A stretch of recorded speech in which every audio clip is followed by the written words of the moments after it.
बिस्मिल्लाहिर्रहमानिर्रहीम।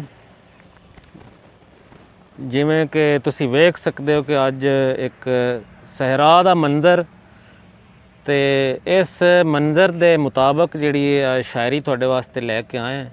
साडे कोल मौजूद ने तुहाडे जाने पहचाने पंजाबी दे मशहूर शायर आसम वट्टू। ते ये ना किसी तारफ दा मुताज नहीं, वो इवें कि ਜਿਹੜੇ पंजाबी ਦੇ मशहूर शायर आबद तमीमी ऑफ चन्योट, ये उन्होंने बड़े खास रफीक ते बड़े खास दोस्त ते खास शागिर्द ने। ते अज पुछने कि इन्हां ने सहरा ते खसूसन सस्सी पुन्नू ते कोई शायरी लिखी है ते सानू सुनाउण, ताकि नाजरीन जिहड़े ने वो भी महजूज होण। ते आओ मुलाकात करने आसम वट्टू साहब नाल। दोस्तों की फरमाइश ते अज सस्सी दे मौजू ते चंद शेर अर्ज करने ने। उस तो पहला दोस्तों, जिंदगी दा हासिल ते मकसद अल्लाह नू राज़ी करना है ते आखरत दी तैयारी करना है, ना कि बंदा एक इंसान दी पूजा करनी शुरू कर दे ते ना ही दुनिया हासिल करना है। कुफर दी हद तक चाया जिसनू, मैं अपना मज़हब बनाया जिसनू, उसे मैनू डंगिया आसम मैं चुड़ियाँ दुध पिवाया जिसनू। उस्ताद मोहतरम जनाब आबद तमीमी साहब फरमाउंदे ने कि कुफर भी कीता ते कुछ ना बनिया, कुफर भी कीता ते कुछ ना बनिया, ए बाद उजड़न दे होश आईए, भावें सजदे ते सजदे करिए, ए खाकी पुतले खुदा नहीं हुंदे।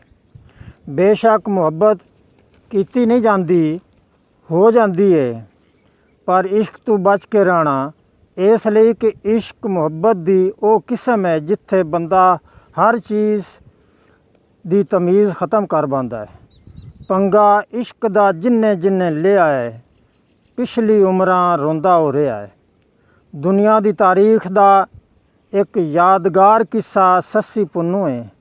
सस्सी नू पुन्नू नाल यक तरफा इश्क होया, जिवें कैस नू लैला नाल होया। सिर्फ कैस नू लैला दा जनून नहीं होया, बल्कि अज भी हर बंदे नू जनून है, किसे नू माल दा ते किसे नू जमाल दा। हुसन परस्ती, दौलत परस्ती अज भी अरूज ते है। इस तो इलावा कबूतरबाजी, मुर्गबाजी, नशेबाजी, डग्गेबाजी, खेल वगैरह, ये सारियां बाजियां अल्लाह तो दूर, दीन तो दूर करदियां ने, बंदे दा वक़्त ज़ाया करदियां ने। ते जिंदगी दा दूसरा नाम वक़्त है। जिसने वक़्त ज़ाया किया उसने जिंदगी ज़ाया की। बंदा दुनिया ते बाजियां लाउण नहीं आया। मुहब्बत एक पाकीज़ा इखलास ते कुर्बानी दा रिश्ता है, पर अजकल मुहब्बत और तल्लक दी बुनियाद ज़रूरत अयाशी ते गर्ज़ां ते रखी जाती है। भला एक दखना बलोच इश्क दे तकाज़ियां नू की जाने, ओ और इश्क भी एक राजकुमारी दा, यानी हिंदू बादशाह दी लड़की दा। पर गल तां इत्थे मुक जाती है कि मुहब्बत कीती नहीं जाती, बल्कि हो जाती है। आखिर सस्सी पुन्नू बलोच दी उधर तू मजबूर हो के घरों टुर पाउंदी है। उजड़ राह ते अणजान राह ते डिगदी ढांदी, रुलदी भुलदी थलां विच आके मौत दा शिकार हो जाती है। पुन्नू साहब केच पहुँच जाते ने, सस्सी थलां विच मर जाती है। इस वास्ते यारी दोस्ती सोच समझ के लाउणी चाहिदी है, बल्कि हुण ते दुनिया दा सब तो फजूल कम यारी दोस्ती है। सस्सी दा किस्सा जिस तरह उस्ताद मोहतरम आबद तमीमी साहब ने लिखा है, ये गल्लां ते शायद सस्सी आप भी ना सोचियां होण। अज सस्सी हयात यानी जिंदा होंदी ते वो आबद तमीमी दे सस्सी बारे लिखे कलाम नू सुन के बेसाख्ता पुकार उठदी कि दुनिया वालेओ, मेरा पुन्नू दखना बलोच नहीं, मेरा पुन्नू चन्योट दा आबद तमीमी है। सस्सी दा किस्सा भावें मुख्तसर है, ਪਰ ਬੜਾ ਪੁਰਦਰਦ ਦੁਖਿਆਰਾ ਜਿਹਾ। ਖਾਨ ਦੌੜਾ ਕਿ ਖਾਨ ਦੇ ਪਿਆਰ ਮਜਬੂਰ ਚਾ ਕੀਤਾ, ਖਾਨ ਦੇ ਪਿਆਰ ਮਜਬੂਰ ਚਾ ਕੀਤਾ। ਸੱਸੀ ਟੁਰ ਪਈ ਛੋੜ ਕੇ ਪੇਕੇ, ਵਾਦੇ ਅਜ਼ਲ ਦੇ ਤੋੜ ਨਿਭਾਵਣ ਲਈ ਕੀਤੀ ਨੀਅਤ ਹਾਸੂ ਨੇ ਕੇ।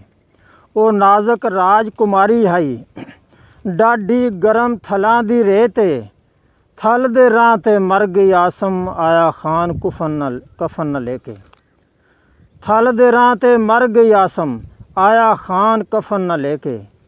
ਤੇ ਇਸ਼ਕ ਦੀ ਰੀਤ ਅਵਲੜੀ ਜਗ ਤੂੰ, ਸਦਾ ਆਸ਼ਕਾਂ ਤੋੜ ਨਿਭਾਈਆਂ। ਚੜ ਸੂਲੀ ਤੇ ਹੱਕ ਹੱਕ ਬੋਲਣ, ਨਹੀਂ ਹੈ ਕੀਤੀ ਸੌਦਾਈਆਂ। ਕੱਚਾ ਵੇਖ ਚਨਾ ਦੇ ਕੰਢਿਆਂ ਤੂੰ, ਵੱਲ ਸੋਹਣੀਆਂ ਘਰ ਨਹੀਂ ਆਈਆਂ। ਭਾਵੇਂ ਬਲਦੀ ਰੇਤ ਥਲਾਂ ਦੀ ਆਸਮ, ਕਦੀ ਸੱਸੀਆਂ ਨਹੀਂ ਘਬਰਾਈਆਂ। ਤੇ ਸੱਸੀ ਦੇ ਮੌਜੂ ਤੇ ਇੱਕ ਗਜ਼ਲ ਹੈ ਛੋਟੀ ਜੀ ਕਿ ਇਸ਼ਕ ਸਹਿਰਾ ਵਿੱਚ ਛਾਂ ਨਾ ਪਾਣੀ, ਸੱਸੀ ਤੱਸੀ ਮੋਈ ਨਿਮਾਣੀ। ਨੰਗੇ ਪੈਰੀਂ ਰਾਜਕੁਮਾਰੀ, ਉਜੜ ਰਾਹ ਮਸਤੂਰ ਅਣਜਾਣੀ। ਮਲਕਾ ਰੇਗਿਸਤਾਨ ਦੀ ਹਾਈ, ਖਾਨ ਬਲੋਚ ਨੇ ਕਦਰ ਨਾ ਜਾਣੀ। ਆਖਰ ਉਹਨੂੰ ਰੇਤ ਦਫਨਾਇਆ, ਕਿਸੇ ਨਾ ਉਹਦੀ ਲਾਸ਼ ਪਛਾਣੀ। ਜ਼ੁਲਮਾਂ ਦੀ ਇਹ ਸੂਲੀ ਝਾੜਨ, ਜਗ ਦੀ ਆਸਮ ਰੀਤ ਪੁਰਾਣੀ। ਤੇ ਇਸੇ ਉਨਵਾਨ ਦਾ ਇੱਕ ਗੀਤ ਹੈ ਜੀ ਬਗੈਰ ਤਰੰਨਮ ਦੇ ਕਿ ਇਸ਼ਕ ਦੀਆਂ ਬੇੜੀਆਂ ਨਾ ਪੈਰਾਂ ਵਿੱਚ ਪਾ ਤੂੰ, ਇਸ਼ਕ ਦੀਆਂ ਬੇੜੀਆਂ ਨਾ ਪੈਰਾਂ ਵਿੱਚ ਪਾ ਤੂੰ। ਵੇਲਾ ਹੀ ਬੇਸਮਝਾ ਸਮਝ ਵੀ ਜਾ ਤੂੰ। ਸੋਹਣੀ ਵਾਂਗੂ ਕੱਚੇ ਉੱਤੇ ਕਿਸੇ ਨਹੀਂ ਉਤਰਨਾ, ਸੱਸੀ ਵਾਂਗੂ ਥਲਾਂ ਵਿੱਚ ਕਿਸੇ ਨਹੀਂ ਮਰਨਾ। ਐਵੇਂ ਵਿੱਚ ਬੇਲਿਆਂ ਨਾ ਮੱਝੀਆਂ ਚਰਾ ਤੂੰ, ਇਸ਼ਕ ਦੀਆਂ ਬੇੜੀਆਂ ਨਾ ਪੈਰਾਂ ਵਿੱਚ ਪਾ ਤੂੰ। ਸੱਚਿਆਂ ਤੇ ਸੁੱਚਿਆਂ ਪਿਆਰਾਂ ਵਾਲੇ ਟੁਰ ਗਏ, ਸੱਚਿਆਂ ਤੇ ਸੁੱਚਿਆਂ ਪਿਆਰਾਂ ਵਾਲੇ ਟੁਰ ਗਏ। ਜਿਨ੍ਹਾਂ ਨਾਲ ਹਾਈਆਂ ਉਹ ਬਹਾਰਾਂ ਵਾਲੇ ਟੁਰ ਗਏ।